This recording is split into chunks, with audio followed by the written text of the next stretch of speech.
Isa si Gatchalian sa 5 senator judges na tutol na ibalik ito sa Kamara. Umaasa si Gatchalian na magiging patas ang kapwa senator judges sa pagtimbang ng mga ebidensyang ilalatag sa impeachment trial. Malabong mangyari yon, Senator Gatchalian. Dapat nga i-inhibit natin si Manang si Go at si Bato, si Robin, dahil kahit manumpa sila ng katapatan bilang senator judges, dapat po i-inhibit yang mga yan sapagkat mga kababayan ko, mananaig at mananaig po yung pagiging kaibigan at matimbang sa pinaka-boss nila dahil anak ng boss nila yan.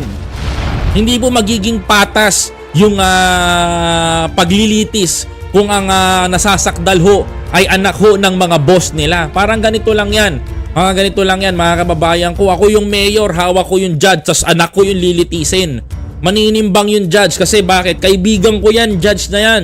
Kaklase ko yan, kapraternity ko yan. Kaya itong judge na to ay lulutuin yung laban. Ganon yung ginagawa ng mga yan.